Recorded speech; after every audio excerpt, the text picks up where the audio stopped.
Hey everybody, I'm Lzzy. And I'm RJ from Halestorm. And you're watching Favorites on Live in Limbo.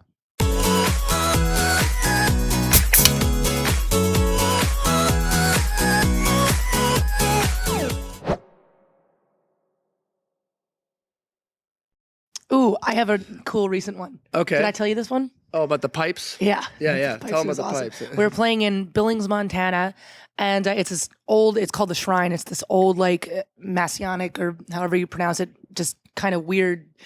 I don't know what it is, what it used to be, but there's some crazy voodoo, and there's all these old pipes. So I was in the dressing room, and you can hear conversations like go on like in some bathroom somewhere. So like, doors open, I'm like, listen, everybody. So we play the show. After the show, I go back to the dressing room. I'm getting, dressed in my normal clothes, and these girls are singing "I Get Off" in the bathroom. And so they get to the chorus, and then I just start singing with them through the pipes, and they stop and they're like, hello? Lzzy, is that you? And I'm like, yeah. And he's like, where are you? And I'm like, I'm in the pipes. She's in the pipes. Hi, it was a great show. It was just so cool. So like, she's in the pipes. We gotta get Let's her get out. her out.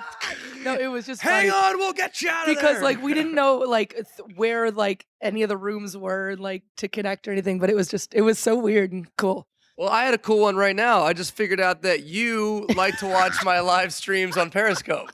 Sometimes during the show, I'll live stream from the drum kit just because, being the drummer, you're kind of far away from the audience. So why not bring the audience to you?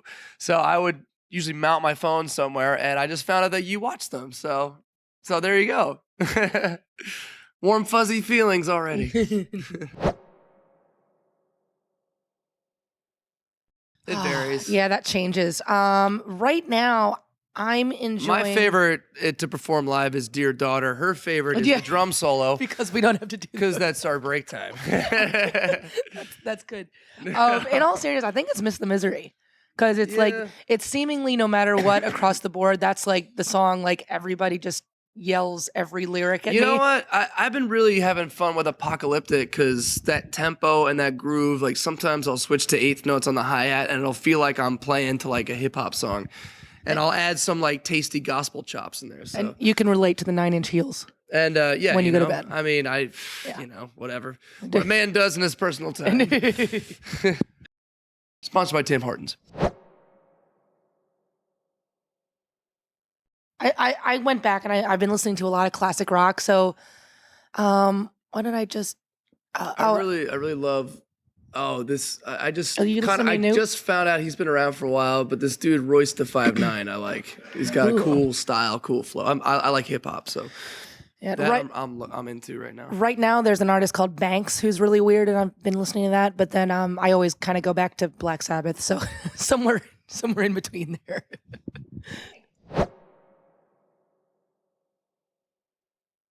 Honestly, I use a lot of.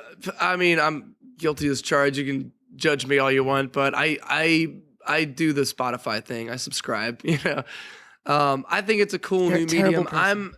I'm kind of a advocate, believer, or firm, whatever you want to, a word like that. I'm I accept the new forms and the new mediums of the way music is perceived. It's almost like, you put music out to get discovered, to bring people to your show, as of, compared to the way it used to be where you'd go on tour to sell a record, So yeah, it's a cool way to like discover like new music. You can browse the different genres, the different playlists and all that kind of stuff. Look at the related artists. So it's cool that like right in your pocket, you can discover any artist, any song ever recorded, ever put out there, You're awesome because you're totally like into all the new everything. And I just moved to Nashville, and there's an awesome actual like hard rock community in Nashville. And when we hang out, and if at least 2 or 3 of my friends in that community say, "Oh, you should listen to this," that's how I discover new music. So I mean, I'm super old fashioned. There is that too. The power of word of mouth is is still relevant and still an amazing thing. I mean, if it wasn't for word of mouth, we probably wouldn't be here today. Oh, absolutely. This is gonna be really geeky, but there's a guy named Mark Baxter that I follow, and he's like for 25 years, he's like this kind of like goofy. He used to be a drummer and then he turned singer. So he does like both, but he's hilarious and like gives all this weird geeky vocal advice and like new little weird tips and tricks, but he's funny. So that's one of my favorites. There's no really anybody like really Are you on Twitter? professional that I am on Twitter. I the only time I'll actually like read Twitter is like when I interact with the fans. I don't really follow too many like on my timeline. I really don't look at it much. There's so many people so disappointed in when that I get on statement right now. Instagram. The thing that usually gets me sucked in is when I see like dudes or people in other bands that we know that we're friends with, and I see like pictures that they post, and it's like, oh, look at They're in these Montana guys. right now. Like, I gotta hit that guy up. I gotta see how he's doing. So that's the only time I'll get sucked into Instagram, really. For me, it's the inspiration and it's therapeutic in both ways. Like part of the reason that I'm a songwriter is because I kind of the only way that I can really understand myself is by getting it out and talking it through or writing it out. So by having all these cool conversations with all these people, it's really actually entertaining for me and helps me kind of inadvertently figure out what I'm going through in my life by talking to them. So it's funny they say the reverse, but it's like it goes both ways. It kind of keeps you on point when it comes to like when you're going into to write a record, or for me, like sitting down to write a song. Like it's cool to hear another perspective, and it kind of just like gives you a better idea of like kind of what you're going for, for your audience. And, definitely that's definitely a big part of it. The other big part is having one-on-one interactions with our fans. Like not only, not to get off subject, but not only with social media, but we also do like a lot of meet and greets. We go out after the shows and we interact with the fans. And like if we're doing big festivals, it's just, it's just mind blowing being in front of that many people, So when you're going in to write a kick-ass rock song, then you kind of keep that in mind. Like, what would this crowd like love to chant or love to sing along to, or, you know what I'm saying? So, not just the social media interaction, but the human interaction, I think is a big part of it.